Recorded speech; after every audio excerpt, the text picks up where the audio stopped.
This episode is brought to you by ProMensal. We saw this so much in the early stages of the pandemic, I think, we saw everyone else making sourdough, so we thought that we should make sourdough. And it's really like, do you want to, though? Welcome to another episode of Thriving in Menopause, brought to you by Prevention Magazine. I'm Andrea Duval, the editor of Prevention, and today we're chatting about the little voice inside our heads.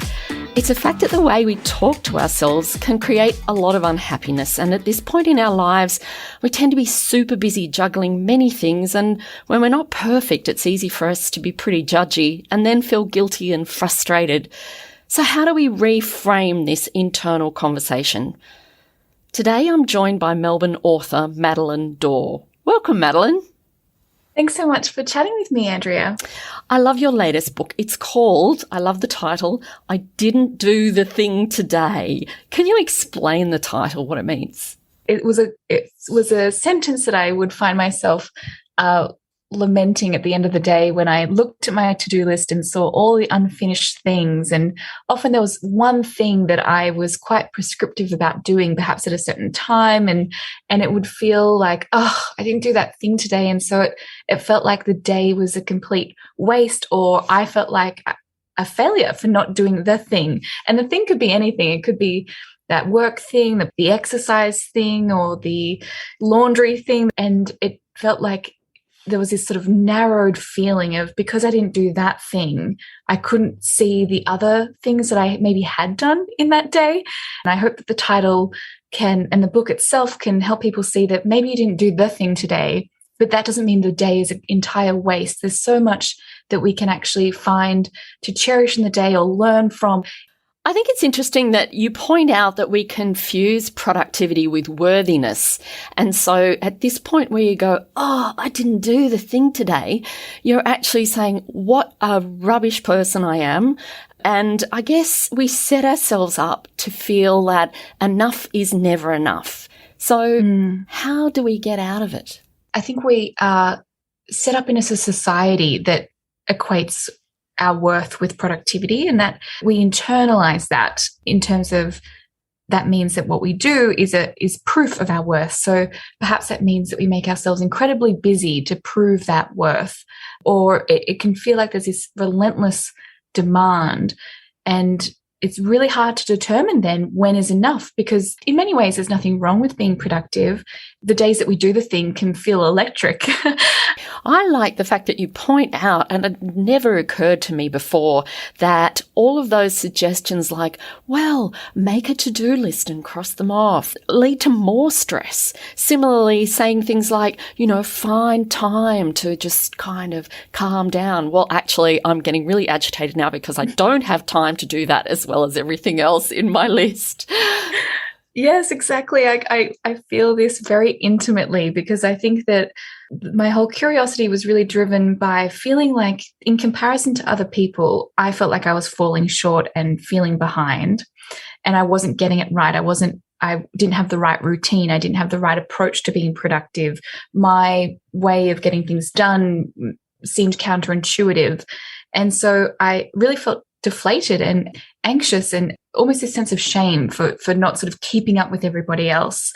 So what that meant is that I turned to all of these hacks thinking, well, this is offering me a really neat solution. If only I get up at 5 a.m. and exercise and have bulletproof coffee and do the miracle morning routine and all these, fancy things, then I'll finally be a better human being, and this will fix all of my woes. And then when the day arrived and I managed to sleep through the alarm, or I didn't like the taste of butter in my coffee, I felt like it was another layer of guilt and shame. And so the hacks that promised a solution were actually something I became further entangled by. Well, I look forward to hearing some of your discoveries about ways to let go of this, but we're just going to take a short break. And we're back. So, Madeline, tell me how we can get rid of the should guilt. Oh, the should guilt. Yes, so we can really pile on many, many shoulds on our to-do list when we inspect them closer, however, we can see that maybe there is more flexibility. Maybe something doesn't need to be done right now. Maybe it can be delegated. Maybe it doesn't need to be done at all. It's simply something that we've told ourselves we should do without sort of remembering that we're making up the rules. Shoulds can also come from other people, and those can be a little bit trickier to untangle from, because we can feel like we might be disappointing or letting someone else down if we don't do this thing. But I think it's all the more important to perhaps inspect our list, and even if that's a mental to-do list, and really look at, well, what is a should, which means it's something that we feel obligated to do, and what is a true want? What is something that we actually want to do in this limited life that we have?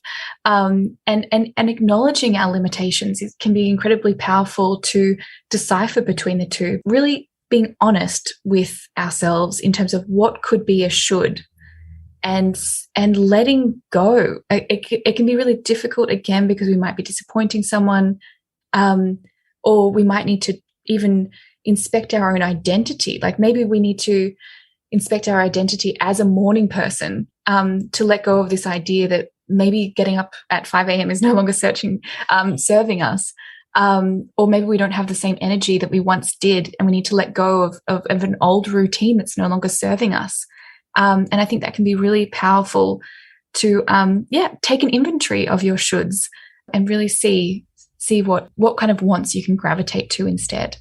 That's a really interesting perspective, Madeline, because there are the things that we have to do every day. For example, cook meals for ourselves, possibly take the kids to their sport, have meetings with our bosses. But do we need to be doing some of these other things, like do we have to mop out the kitchen floor every single night? These are optional. So to stand outside our daily schedule and to just have a think about the things that we can offload and give time back to ourselves. Exactly. And it's so interesting you say that, because we can, even the have-tos can be a should in disguise, I think. So it's really worth probing and getting curious and really seeing what kind of things we have been told, or comparing ourselves to other people. We saw this so much in the early stages of the pandemic, I think, we saw everyone else making sourdough, so we thought that we should make sourdough. And it's really like, do you want to, though? It's interesting, isn't it, Madeline, that I think laziness is such a dirty word in our society. You talk about how we get hooked on busyness, and the momentum we feel it gives to our days, which I guess is considered much more noble than, I might just sit on the couch for a minute, have a cup of tea, relax. Yeah. Oh, you're so right there, Andrea, in terms of this. It's almost been this moral value that we've attached to busyness. And I think there's different varieties of busyness. There can be busyness that is completely circumstantial, and there can be busyness that, you meet people, it's almost a natural frequency. Like they can squeeze a lot into their day and they love it. They thrive. They're not complaining about being busy. And maybe there's a bit of envy there. But there's also this other category of busyness, I think, which is very much busyness as a badge of honor to, again, what we were saying before about proving your worthiness to other people. And so that's, I think, what we've attached the moral value to, or we put on a pedestal, or people who are proving their busyness are sort of seen as more important. And I think that when we're doing it for that external validation or that sense of self-worth, there is an inevitable emptiness. Like, you'll never be busy enough.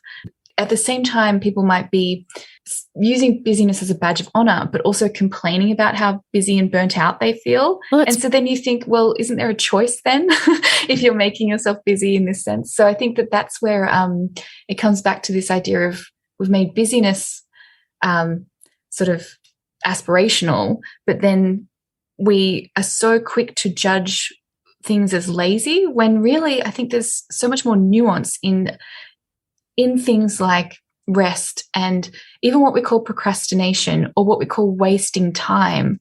If we really inspect those things, is it really a waste of time to be connecting with friends, or having a moment like playing on the playground with the kids in the park, or to be having that silent, wonderful cup of tea, as you mentioned? Are these a waste of time, or is this the joy of living? And like, what if we reframed that And instead of calling things lazy, we see things as having a moment of downtime can be enriching thinking. And if we overturn these labels, we could see that there's actually a lot of richness in these experiences. I think it's interesting that when you talk about busyness, you also talk about the squeeze. And what will probably resonate with a lot of listeners is that feeling of that level of internal stress that manifests. That's super unhealthy. Literally, it's making us unwell. So it's super important that we carve out a life that is paced in a way that is, who we are. And as you're saying, we're not all built the same, and we have to stop making this busyness a badge of honor. How can we reframe that thinking around downtime? It goes back to childhood when our parents might have seen us sitting down and, come on, get off the couch, do this, do that. And internally, we start to feel that downtime is a waste of time. Yes, exactly. I think that it's, in terms of how to reframe it, first of all, noticing it. So noticing that you're on this busyness hamster wheel, and that means that when you stop or you have that moment of downtime or rest, it's stressful because it's like, I can't do nothing. I've still got this to-do list to get through. And so first of all, noticing that there is this level of pressure to be busy or to keep doing. And then once you've noticed, then you can get curious and you can ask yourself questions. Where is this coming from? Is it that as a child, having a moment of rest was sort of not allowed or seen as lazy? So looking at where the story comes from, or maybe it does come from this bigger societal pressure to always be doing. And once we can get curious about it, we can start to sort of perhaps make those reframes of these things. I speak about in the book that they're part of the squeeze. Again, it doesn't have to be negative. Sometimes we enjoy the squeeze, but we also need the time to absorb. I think I'm going to actually make a sign for myself of your observation. Rest is not a moral failing. Yes. Yeah, it's incredibly important for us as human beings. And I think all of this comes back to remembering that we're human beings, not perfect machines.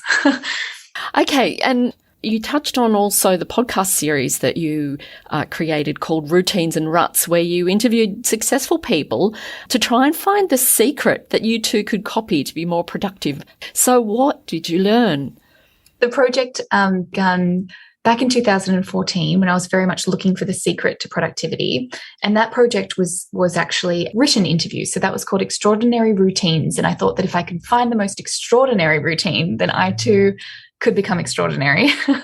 And I very quickly saw that actually, instead of getting this secret, what I found was that, wow, these people that I really admire, who I think have it all figured out, don't feel like they've got it figured out either. They also feel like they're wasting time, or that they compare themselves to other people and, they procrastinate, or they still have things to do on their to-do list. And so in time, I saw that actually that's more interesting to me. All right. Well, let's take a short break and then come back and talk about the joy things. Perimenopause can actually start in your 40s. Declining estrogen production during perimenopause brings on changes to menstrual cycles and often the onset of hot flushes, night sweats, mood swings, and sexual problems. Promensal Peri is specifically designed for perimenopausal women and can help relieve these common menopausal symptoms. Promensal Peri is available at leading pharmacies across Australia and offers a cost-effective treatment at under $1 a day. When things start to change, try Promensal Peri. Always read the label and follow the directions for use. I like your suggestion that you create a list of joy things to actually write down, what are the little bits of my day that are really nice? Exactly. So when you encounter them, I think that if you feel yourself in that moment of joy and you're like, hang on a second, I've been in a rut and here I am, with a good feeling, write it down. What is it that you're doing? Who are you speaking with? Or where are you? Because I think it's that act of noticing. And then once you notice these good things, you can create that list. Reminder, I keep it in my phone. So I think after a while, those small good things pile up and we find ourselves in a new rhythm again because we're inserting these good things back into our days. And you've got a phrase that I like called holding things lightly. What does this mean? Be it an expectation, be it an aspiration for a new fancy shiny routine that will make my days a breeze or a to-do list, it's a reminder to hold things lightly. The day's bound to unfold differently to how we expect. So if we hold it lightly, we won't crush ourselves in that feeling of productivity guilt because we're open, we're flexible, we're able to sort of go with that ebb and flow a little bit more. There can be moments of procrastination in that day, and instead of judging them, seeing them as like, no, this is still the crucial thinking part of the work, and I'm still working even if it doesn't look like, very rigid particular type of work. There's still thinking happening. And so I think that that's what's interesting, is that seeing that, trying to apply the value to many different parts of our day, whether you work 9 to 5 or you're a freelancer, and seeing that maybe going for that walk at lunchtime is the very thing that helps fuel the afternoon work. But I think that's the other thing, that if you don't go for that walk, don't beat yourself up. Madeline, thanks so much for joining us today. That's all for today's episode, and thanks for listening. And thanks to our sponsors at ProMensal. If you've enjoyed today's episode, please subscribe to our podcast and rate and leave a review. Also, why not pick up a copy of Prevention Magazine and follow us on Facebook or Instagram? I look forward to seeing you next time.